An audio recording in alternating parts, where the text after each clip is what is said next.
File कर रखा है और रिफ़ंड नहीं आया है तो ये वीडियो आपके लिए होने वाला है।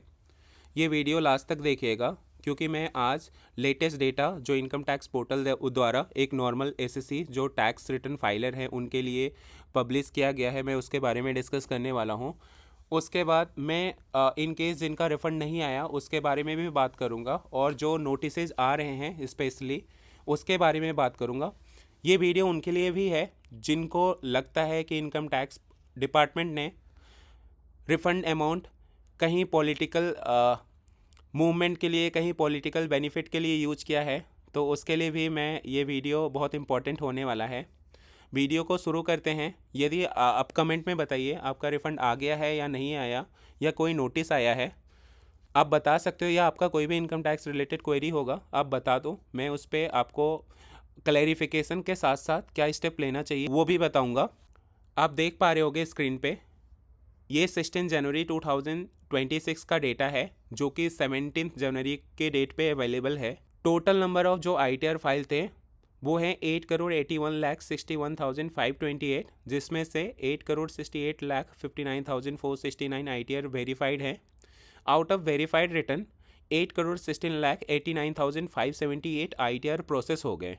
मतलब जो ITR प्रोसेस हुए इसी में से इन्हीं का ही रिफंड आएगा या आ चुका होगा। आइए इसको और डिटेल में समझते हैं। आप स्क्रीन पर देख पा रहे हो, मैंने आपके अंडरस्टैंडिंग के लिए आप जो डेटा देखोगे ना, ये मैंने आपके अंडरस्टैंडिंग और आपको समझने में ईजी हो उसके लिए प्लॉट कर रखा है। 6 जनवरी से लेके 16 जनवरी 2026 का डेटा देखोगे ना, तो हर दिन 1 लाख से 2 लाख ITR प्रोसेस हुए हैं। बट ये नंबर ना 12 जनवरी से लेके 16 जनवरी के बीच देखोगे तो आपको लगेगा कि यहाँ पे कोई भी चेंजेस नहीं है, और चेंजेस है भी तो एकदम बारीक सा चेंजेस है। तो आइए उसको समझते हैं और डिटेल में। 13 जनवरी को 8,16,27,900 ITR प्रोसेस हुए थे। ये नंबर बढ़ के 14 जनवरी को 8,16,54,964 हो गया। यानी कि जो नंबर ऑफ ITR प्रोसेस में ग्रोथ हुआ ना वो लगभग 27,000 के आसपास था, जो कि बहुत ही कम नंबर है। पास्ट ट्रेंड देखोगे जहाँ 1.5 से 2 लाख ITR प्रोसेस होते थे हर दिन, ये घट के 27,000 हो गया। मतलब आप समझ रहे हो ना कितने लोअर लेवल पे ITR प्रोसेस हो रहा। अभी तो आगे भी डेटा पे चलते फिर और आपको मज़ा आएगा। 14 जनवरी से 15 जनवरी का डेटा देखोगे तो ये नंबर बढ़ के 8,16,60,692 हो गया। मतलब आप समझ रहे हो 54,000 से लेके 60,000 हुआ, ओनली 6,000 ITR प्रोसेस हुए। मतलब यहाँ डिपार्टमेंट या तो ITR प्रोसेस बंद कर दिया या फिर अब मैनुअली चेक कर रहा। सिंपल सी बात है, अदरवाइज ऑटोमेटिक चेक कर रहा होता तो ये नंबर हाई होता। उसके बाद और समझते हैं इसको। 15 जनवरी से लेके 16 जनवरी का डेटा देखोगे तो जो 8,16,60,692 डेटा ये बढ़ के 8,16,89,570 हो गया। अब यहाँ पे थोड़ा सा नंबर में स्पाइक हुआ, बट ये नंबर अगेन लगभग 29,000 के आसपास ITR इंक्रीमेंट हुआ प्रोसेसिंग में। बट ये नंबर अभी भी जो पास्ट एंड है फर्स्ट वीक ऑफ जनवरी या दिसंबर का डेटा देखोगे जहाँ हर दिन 1 से 2 लाख ITR प्रोसेस होते हैं, उसके कंपेरिजन में कम है। अब इसके पीछे का रीज़न यही हो सकता कि इन्होंने रिस्क बेस्ड स्क्रूटनी स्टार्ट कर दिया, मैनुअली चेक कर रहे हैं, और जो भी ITR सब प्रोसेस पेंडिंग हो गए मोस्टली हाई रिफंड वाले होंगे, हाई वैल्यू वाले होंगे, या फिर सस्पिशियस ट्रांजेक्शन वाले होंगे जिसमें fake donation fake deduction claim किया गया होगा, या वैसे ITRs होंगे जिसमें बहुत सारे फॉरेन ट्रांजेक्शन होंगे जिसको लोगों ने डिस्क्लोज किया होगा या नहीं किया होगा। ITR income tax portal, income tax department के पास वो डेटा होगा, उसके साथ वो कंपेयर करके प्रोसेस कर रहे होंगे। समझने वाली बात ये है कि हर दिन जहाँ 1.5 लाख से 2 लाख ITR प्रोसेस होते थे, अचानक ये नंबर घट कैसे गया। अब कभी 5,000 प्रोसेस हो रहे हैं, कभी 17-18 हज़ार प्रोसेस हो रहे हैं, कभी 30,000 हो रहे हैं। मतलब 20 बिलो 30,000 प्रोसेस हो रहे हैं पिछले एक हफ्ते से।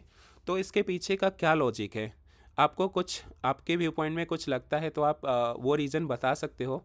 मैं कोशिश करूँगा वो एक्सपेक्ट भी एनालाइज करके आपको फर्दर नेक्स्ट वीडियो में बताऊँ।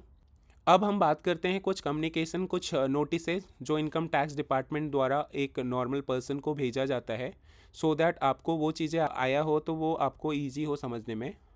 सबसे पहला बात करते हैं सेक्शन 143(1) का इंटीमेशन। तो सबसे पहली चीज़ आप समझो कि आपका जो भी रिटर्न है ना वो 143(1) में ही प्रोसेस होगा, यानी कि आपको ये इंटीमेशन आया तो आप खुश हो जाओ कि आपका ITR प्रोसेस हो चुका। अब ओपन करके देखोगे तो या फिर आपका रिफंड होगा या नो रिफंड होगा या डिमांड होगा। इसमें इनकम टैक्स डिपार्टमेंट क्या करता है, आप जो इन्फॉर्मेशन ITR के थ्रू फॉर्म फाइल करके बताते हो और उसके पास जो डेटा अवेलेबल है थ्रू 26AS, AIS, TIS या फिर कंट्री बाय कंट्री रिपोर्टिंग, उसको कंपेयर करता है और डेटा ओके है तो आपका ITR प्रोसेस कर देता है। रिफंड बनता है रिफंड दे देगा, डिमांड बनता है आपको डिमांड दे देगा। नेक्स्ट है सेक्शन 139 सब सेक्शन 9 का नोटिस इंटीमेशन। इसमें क्या होता है, डिपार्टमेंट आपने जो ITR फाइल किया उसके बेसिस पे आपको बताता है कि आपने जो ITR फाइल किया है उसमें सर्टेन डिफेक्ट है, आप वो डिफेक्ट को करेक्ट कर लो within specified time period, और उस डिफेक्ट को आप नहीं कर पाते हो तो आपका रिटर्न डिफेक्टिव हो जाएगा। आप करेक्ट कर लेते हो तो आपका return will be valid return. Next है सेक्शन 143(1) क्लॉज ए का। इसमें क्या करता है डिपार्टमेंट, शियो मोटो आपका ITR प्रोसेस करते वक्त कोई अर्थमेटिकल एरर है, कोई इनकरेक्ट क्लेम है उसको डिसअलाउ कर देता है, कोई एक्सपेंडिचर एक्सेस क्लेम है उसको डिसअलाउ कर देता है, कोई लॉस है एक्सेसिव लॉस है उसको डिसअलाउ कर देता है, आपने अंडर रिपोर्टिंग ऑफ इनकम किया है उसको बढ़ा देता है और प्रोसेस कर देता है। उसके बाद डिपार्टमेंट आपको AIS TIS अलर्ट भी टाइम टू टाइम भेजता रहता है। ऐसा आया है तो आपको डरने की बात नहीं है, वो आपके इन्फॉर्मेशन के लिए है। आप AIS TIS में जाके चेक कर सकते हो आपके क्या नेचर के ट्रांजेक्शन है, क्या वो ट्रांजेक्शन आपने ही किया है। इन केस आपने किया है वेल एंड गुड, नहीं किया है तो आप उसके अगेंस्ट में रिपोर्टिंग कर सकते हो। नेक्स्ट सबसे इम्पॉर्टेंट है, आपको जो आज के केस में जिनके ITR प्रोसेस हो रहे हैं उनको सेक्शन 245 का नोटिस भी आ रहा है। इसमें डिपार्टमेंट क्या करता है कि आपके जो रिफंड बनता है ना उसको एडजस्ट कर देता है अगेंस्ट प्रीवियस एनी डिमांड या ड्यूज हैं जो इनकम टैक्स पोर्टल पे। तो ये आप जाके लॉगिन करके ई प्रोसीडिंग सेक्शन में चेक कर सकते हो कि ऐसा कोई नोटिस आया है क्या। आया है तो आप उसको ओपन करके पढ़ लो, प्रोफेशनल एडवाइस ले सकते हो, नहीं तो आपको समझ में आता है तो आप खुद ही उसके अगेंस्ट में स्टेप ले सकते हो। अब सबसे इम्पॉर्टेंट चीज़ है, आखिर में रिफ़ंड डिले हो क्यों रहा उस पर बात करते हैं। तो मैं आपको बता दूं रिफ़ंड डिले होने का मेन रीज़न है आपने ITR फाइल कर दिया बट आपके जो आपने TDS दिखा रखा है वो आपके AIS TDS 26AS में मिसमैच है ड्यूरिंग ऑटोमेटेड प्रोसेसिंग। इस वजह से भी आपका रिफ़ंड थोड़ा डिले हो सकता है क्योंकि मैचिंग में टाइम लगता है। और इनकम टैक्स डिपार्टमेंट जो आपका ITR है वो बैच वाइज प्रोसेस कर रहा है तो थोड़ा सा टाइम टेकिंग है।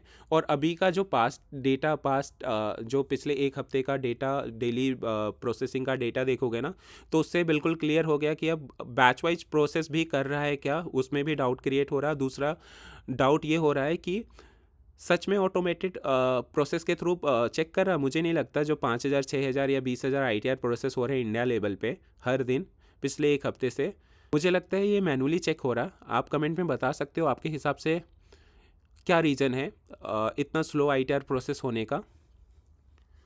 उसके बाद जो इनकम टैक्स आपका रिफ़ंड डिले है इस बार से ये भी है कि आपका हाई वैल्यू रिफ़ंड है तो उसको रेड फ्लैग कर देता है सिस्टम, वो एडिशनल चेक में चला जाता है। इनकम टैक्स डिपार्टमेंट उसको स्पेशली मैनुअली चेक करता है तो हो सकता है आपका रिफ़ंड डिले हो जाए।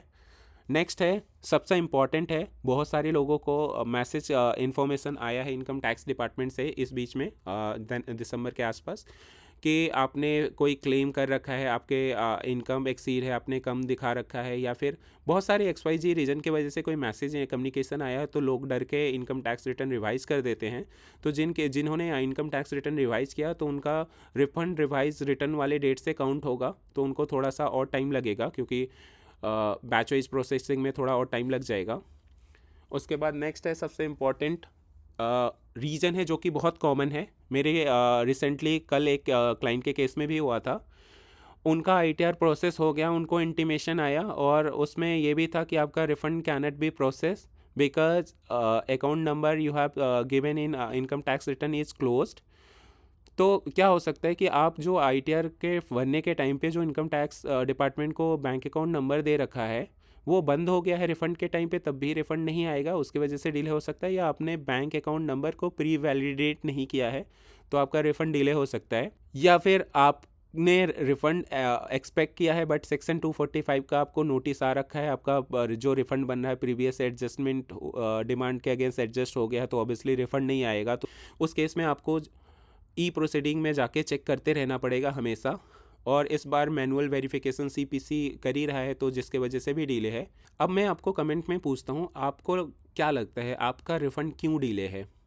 या गवर्नमेंट के पास पैसे नहीं है रिफ़ंड देने का, या गवर्नमेंट ने इस पैसे को कहीं पे यूटिलाइज कर लिया है, या गवर्नमेंट कोई बड़ा प्लान कर रहा है इस पैसे को रोक के?